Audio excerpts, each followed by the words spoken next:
പ്രിയപ്പെട്ടവരെല്ലാവർക്കും നമസ്കാരം. ഫോഴ്സിൻ്റെ മോട്ടിവേഷണൽ ടോക്കിലേക്ക് ഏവർക്കും സ്വാഗതം. ആദ്യമേ തന്നെ ഒരു കാര്യം വ്യക്തമാക്കട്ടെ. ഞാൻ ഏതെങ്കിലും രാഷ്ട്രീയ പാർട്ടിയുടെ വക്താവോ രാഷ്ട്രീയ പ്രത്യയശാസ്ത്രത്തിൻ്റെ സഹയാത്രികനോ അല്ല. അതുകൊണ്ട് തന്നെ ഈ പറയുന്നത് ഏതെങ്കിലും ഒരു രാഷ്ട്രീയ പാർട്ടിയെ വിമർശിക്കാനോ മറ്റൊരു പാർട്ടിയെ സപ്പോർട്ട് ചെയ്യാനോ ഉദ്ദേശിച്ചല്ല.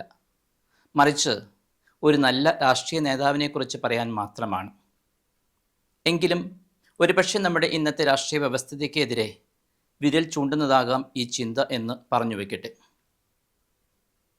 ആദ്യം ഒരു കർഷകനായും പിന്നീട് ഒരു വിപ്ലവകാരിയായും രാഷ്ട്രീയക്കാരനായും തുടർന്ന് ഒരു രാജ്യത്തിൻ്റെ പ്രസിഡൻ്റായും അത് കഴിഞ്ഞ് തൻ്റെ വാർദ്ധക്യകാലത്ത് വീണ്ടും ഒരു മുഴുവൻ സമയ കർഷകനായും ജീവിച്ച് അതീവ ദരിദ്രനായിരിക്കെ 2025 മെയ് 13 മരണമടഞ്ഞ തികച്ചും നിസ്വാർത്ഥിയായ ഒരു മനുഷ്യനുണ്ടായിരുന്നു.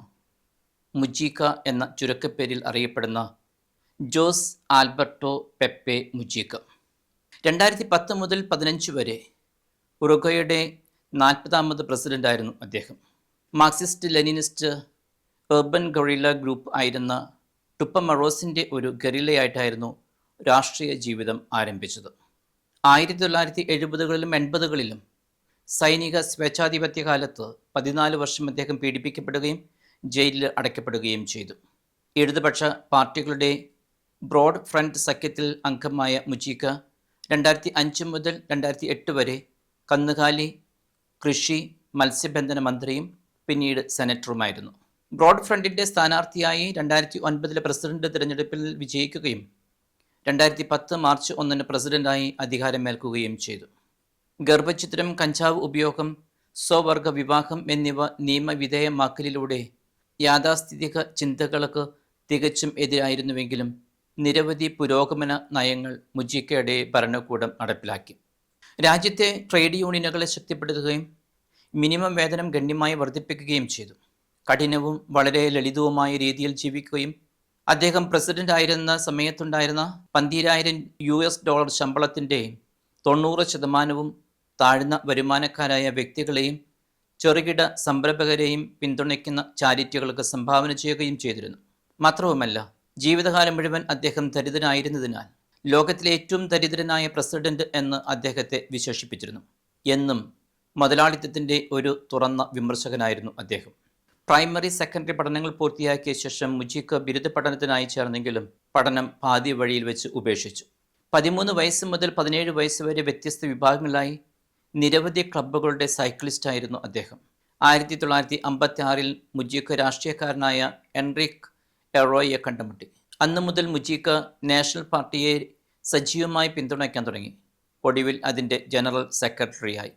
1962 എറോയും മുജീക്കയും നാഷണൽ പാർട്ടി വിട്ട് സോഷ്യലിസ്റ്റ് പാർട്ടിയുമായി സഹകരിച്ച് യൂണിയൻ പോപ്പുലർ എന്ന ഇടതുപക്ഷ പാർട്ടി രൂപീകരിച്ചു. 1962 തിരഞ്ഞെടുപ്പിൽ അവർ എമിലിയോ ഫ്രുഗോണിയെ പ്രസിഡന്റ് സ്ഥാനാർത്ഥിയായി നാമനിർദ്ദേശം ചെയ്തുകൊണ്ട് മത്സരിച്ചു. പക്ഷേ ആകെ വോട്ടുകളുടെ 2.3% മാത്രം നേടി വളരെ ദയനീയമായി പരാജയപ്പെട്ടു. കുറേ കാലം അന്നത്തെ ഭരണകൂടങ്ങൾക്കെതിരെ ഗറില്ല യുദ്ധം നടത്തുകയും ജയിലിൽ അടയ്ക്കപ്പെടുകയും ചെയ്തിട്ടുണ്ട്. 1985 ഭരണഘടനാ ജനാധിപത്യം പുനഃസ്ഥാപിച്ചതിനു ശേഷം 1962 മുതൽ നടന്ന രാഷ്ട്രീയവും അനുബന്ധവുമായ സൈനിക കുറ്റകൃത്യങ്ങൾ ഉൾക്കൊള്ളുന്ന ഒരു പൊതുമാപ്പ് നിയമപ്രകാരം മുജീക്കയെ ജയിലിൽ നിന്ന് മോചിപ്പിച്ചു. 2009 പ്രസിഡന്റ് തിരഞ്ഞെടുപ്പ് പ്രചാരണ സമയത്ത് ബ്രോഡ് ഫ്രണ്ട് എന്ന പാർട്ടിയുടെ ഔദ്യോഗിക സ്ഥാനാർത്ഥിയായി മുജീക്കയെ പ്രഖ്യാപിക്കുകയും തെരഞ്ഞെടുപ്പിൽ വിജയിക്കുകയും ചെയ്തു. 2010 മുതൽ 15 വരെ അദ്ദേഹം ഉറുഗ്വേയുടെ പ്രസിഡന്റായിരുന്നു. 2012 ജൂണിൽ മയക്കുമരുന്നുമായി ബന്ധപ്പെട്ട കുറ്റകൃത്യങ്ങളും ആരോഗ്യ പ്രശ്നങ്ങളും നേരിടുന്നതിനായി ഉറുഗ്വേയിൽ സംസ്ഥാന നിയന്ത്രിത കഞ്ചാവ് വിൽപ്പന നിയമവിധേയമാക്കാൻ മുജീക്കയുടെ സർക്കാർ ഒരു വിവാദമായ നീക്കം നടത്തി. അതിന് 2 ലക്ഷ്യങ്ങളുണ്ടായിരുന്നു. ഒന്ന്, മാരകങ്ങളായ മയക്കുമരുന്നിൻ്റെ ഉപയോഗം ഇല്ലാതാക്കുകയോ കുറയ്ക്കുകയോ ചെയ്യുക. 2, രാജ്യത്തെ എല്ലാ കഞ്ചാവ് ഉപഭോക്താക്കളെയും ട്രാക്ക് ചെയ്യാനും മദ്യപാനികൾക്ക് നൽകുന്ന ചികിത്സ പോലെ ഏറ്റവും ഗുരുതരമായ ദുരുപയോഗം ചെയ്യുന്നവർക്ക് ചികിത്സ നൽകാനും സംസ്ഥാനത്തിന് കഴിയുന്ന ഒരു പദ്ധതിയായിരുന്നു അത്. 2013 സെപ്റ്റംബറിൽ ഐക്യരാഷ്ട്രസഭയുടെ പൊതുസഭയുടെ 68ാമത് സെഷനിൽ മാനവികതയെയും ആഗോളവൽക്കരണത്തെയും കുറിച്ച് മണിക്കൂറുകൾ നീണ്ട ഒരു പ്രസംഗത്തിലൂടെ ഭാവി തലമുറകൾക്കായി ഭൂമിയെ സംരക്ഷിക്കാനുള്ള ശ്രമങ്ങൾ ശക്തിപ്പെടുത്താൻ അന്താരാഷ്ട്ര സമൂഹത്തോട് ആഹ്വാനം ചെയ്തു.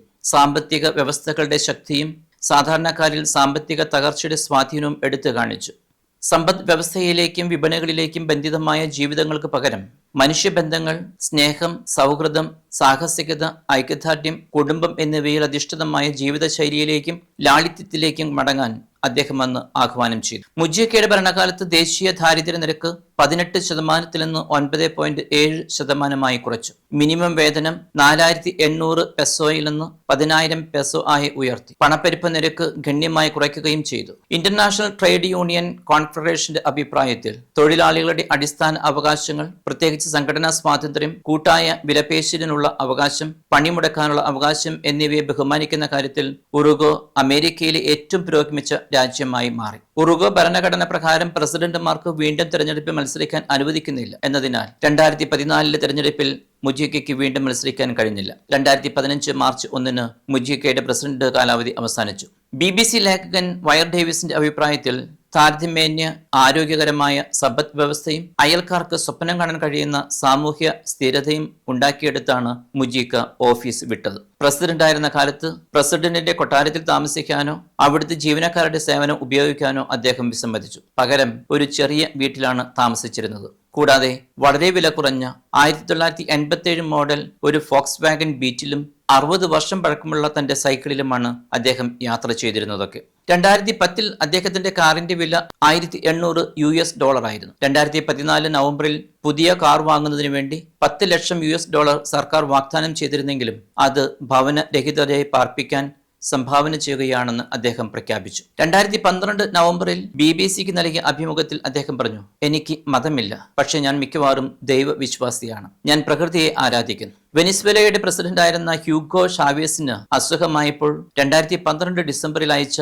ഒരു കത്തിൽ വേഗത്തിൽ സുഖം പ്രാപിക്കാൻ ആശംസിച്ചുകൊണ്ട് എഴുതി, ഞാൻ ഒരു വിശ്വാസിയല്ല, എങ്കിലും താങ്കളുടെ ആരോഗ്യത്തിനായി ഒരു കുർബാനയ്ക്ക് ഏർപ്പാട് ചെയ്യുന്നു. അസോസിയേഷൻ ഫുട്ബോളിന്റെ കടുത്ത ആരാധകനും തന്റെ പ്രാദേശിക ക്ലബായ അത്ലറ്റിക്കോ സെറോയുടെ കടുത്ത പിന്തുണക്കാരനുമായിരുന്നു മുജിക്ക. 2024 ഏപ്രിൽ മുജിക്കയ്ക്ക് അന്നനാള ക്യാൻസർ ഉണ്ടെന്ന് കണ്ടെത്തി. 2025 ജനുവരിയിൽ ക്യാൻസർ തന്റെ കരളിലേക്ക് പടർന്നിട്ടുണ്ടെന്നും താൻ മരിക്കുകയാണെന്ന് മനസ്സിലാക്കിയ അദ്ദേഹം അനാവശ്യ ചിലവ് ഒഴിവാക്കാൻ ചികിത്സ പൂർണ്ണമായും ഉപേക്ഷിക്കാൻ തീരുമാനിച്ചു. 90-ാം പിറന്നാളിന് ഒരാഴ്ച മുൻപ് 2025 മെയ് 13 മോണ്ടിവീഡിയോയുടെ പ്രാന്തപ്രദേശത്തുള്ള തന്റെ ഫാം ഹൗസിൽ വെച്ച് മുജിക്ക മരിക്കുകയും മെയ് 16 ആ ഫാം ഹൗസിൽ തന്നെ സംസ്കരിക്കപ്പെടുകയും ചെയ്തു. ഒട്ടനവധി രാജ്യങ്ങളുടെ പരമോന്നത സിവിലിയൻ അവാർഡുകളും ബഹുമതികളും അദ്ദേഹത്തെ തേടി വന്നിട്ടുണ്ട്. തൽക്കാലം അവ ഇവിടെ വിവരിക്കുന്നില്ല. കൂടാതെ അദ്ദേഹം ജീവിച്ചിരിക്കുമ്പോൾ തന്നെ അദ്ദേഹത്തെക്കുറിച്ച് നിരവധി ഡോക്യുമെന്ററികളും സിനിമകളും പുസ്തകങ്ങളും പുറത്തിറങ്ങിയിട്ടുണ്ട്.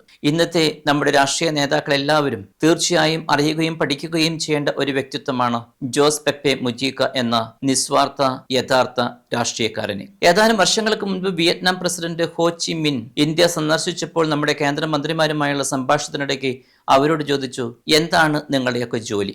ഒരു സങ്കോചവുമില്ലാതെ എല്ലാവരും മറുപടി പറഞ്ഞു, രാഷ്ട്രീയം. അതിൽ അതിശയം തോന്നി അവർ വീണ്ടും ചോദിച്ചു, അതല്ല, തൊഴിൽ അല്ലെങ്കിൽ ഓക്യുപ്പേഷൻ എന്താണെന്നാണ് ഞാൻ ചോദിച്ചത്. ആ ചോദ്യത്തിന് ഒരുപാട് അർത്ഥങ്ങളുണ്ട്. ഒന്നുമില്ലാത്തവരായി രാഷ്ട്രീയത്തിൽ വന്നതിന് ശേഷം ഒരു സേവനം എന്നതിനേക്കാൾ ഉപരി അതിനെ തൊഴിലാക്കുകയും അതിവേഗം അതിസമ്പന്നരാവുകയും ചെയ്യുന്ന വ്യവസ്ഥിതിക്ക് എന്നാണാവോ ഒരു മാറ്റമുണ്ടാകുക നമ്മുടെ രാജ്യത്ത്. നമ്മുടെ ഭൂരിഭാഗം രാഷ്ട്രീയക്കാരുടെയും ഒരേ ഒരു തൊഴിൽ രാഷ്ട്രീയമാണ്. എന്നാൽ മുജിക്ക അജീവനാന്തം ഒരു കർഷകനായിരുന്നു. അദ്ദേഹത്തിന് രാഷ്ട്രീയം എന്നത് ജനസേവനത്തിനായുള്ള ഒരു മാർഗം മാത്രമായിരുന്നു. അതുകൊണ്ട് തന്നെ രാഷ്ട്രീയത്തിൽ നിന്ന് ഒന്നും സമ്പാദിച്ചില്ലായിരുന്നു. തന്മൂലം അദ്ദേഹം അതിദരിദ്രനുമായിരുന്നു. മുജിക്കയെ പോലുള്ളവ നമ്മുടെ ഭരണകർത്താക്കളായി ലഭിക്കാൻ നാം എത്ര നാൾ കാത്തിരിക്കണമെന്നും എന്ത് ചെയ്യേണ്ടിയിരിക്കുന്നുവെന്നും അറിഞ്ഞുകൂടാ. ഇവിടെ ഒരു മാറ്റം സാധ്യമാകുമോ? എന്നെ ശ്രവിച്ച എല്ലാവർക്കും ഒരുപാട് നന്ദി.